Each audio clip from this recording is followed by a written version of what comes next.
Assalamualaikum warahmatullahi wabarakatuh. Apa kabarnya anandaku yang solih dan solihah? Alhamdulillah bertemu lagi bersama Bu Tina di pertemuan yang kedua. Oke, anandaku, di pertemuan pertama masih ingatkah kita membahas tentang energi? Ingat ya? Nah, di pertemuan kedua ini pembahasannya masih kita lanjutkan agar Ananda bisa memahami apa yang akan kita bahas hari ini. Bu Tina akan menampilkan sebuah gambar. Disimak baik-baik ya. Gambar apa yang akan Bu Tina perlihatkan? Berikut tampilannya. Sudahkah Ananda lihat? Nah, dari gambar tersebut, apakah ada sesuatu yang salah? Apakah ada yang tidak baik dari gambar itu? Coba, siapa yang bisa mengutarakannya setelah Ananda analisis gambar yang tadi? Oke, good. Jawabannya tepat. Yang tadi Ananda lihat adalah sebuah gambar tentang pemborosan energi. Berarti anak tersebut tidak melakukan penghematan energi ya. Kenapa bisa seperti itu? Nah, agar lebih jelas, kita akan bahas di pertemuan kali ini, yaitu tentang penghematan energi. Ananda tahu kenapa kita harus menghemat energi?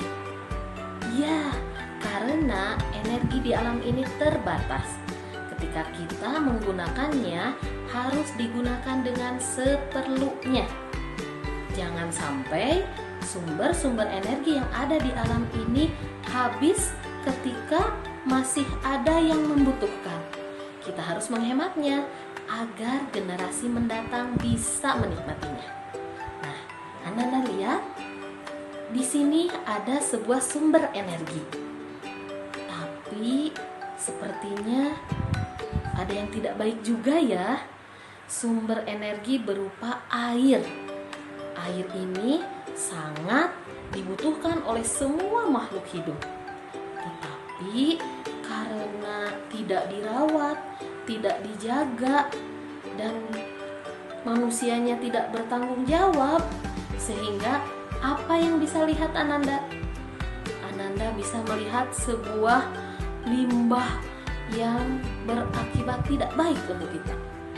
Ketika kita melakukan sesuatu hal yang tidak baik, ternyata itu akan berdampak kepada kita. Hal itu tidak boleh dilakukan. Baik, anak-anakku yang solih dan solihah, kita punya kewajiban terhadap energi.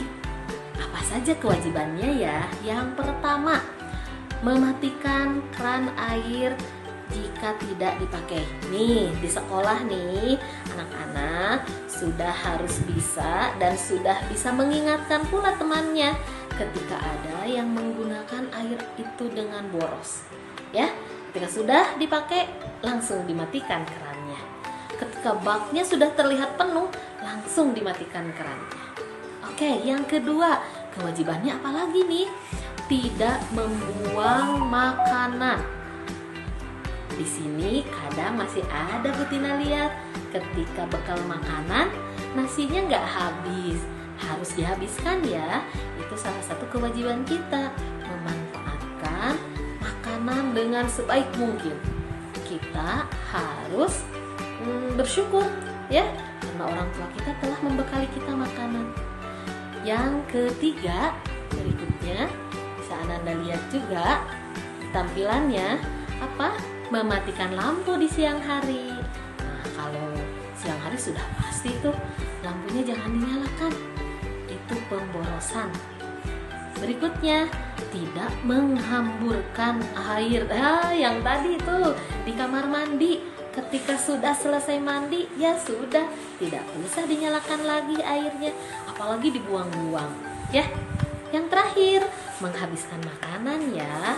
Jika Ananda sudah mengambil makanan itu, dihabiskanlah makanannya. Nah, itu beberapa kewajiban yang Bu Tina yakin Ananda pasti bisa. Ketika kewajiban telah kita lakukan, insya Allah haknya pun bisa kita dapatkan ya. Nah, haknya apa saja? Kita mendapatkan makanan dan minuman sebagai sumber energi. Lalu kita menggunakan lampu itu untuk belajar, apalagi ketika kita belajarnya di malam hari ya. Dan kita bisa juga loh menyalakan kipas angin ketika kita memang kepanasan. Lalu apalagi nih, mendapatkan air untuk kebutuhan kita, karena air itu sangat penting untuk seluruh makhluk hidup. Lalu Ananda juga bisa menyalakan televisi untuk hiburan, tapi ingat waktu ya. Nah, begitu saja yang bisa Butina sampaikan. Semoga Ananda bisa memahaminya dan bisa mengaplikasikannya di kehidupan sehari-hari. Terima kasih atas perhatiannya. Assalamualaikum warahmatullahi wabarakatuh.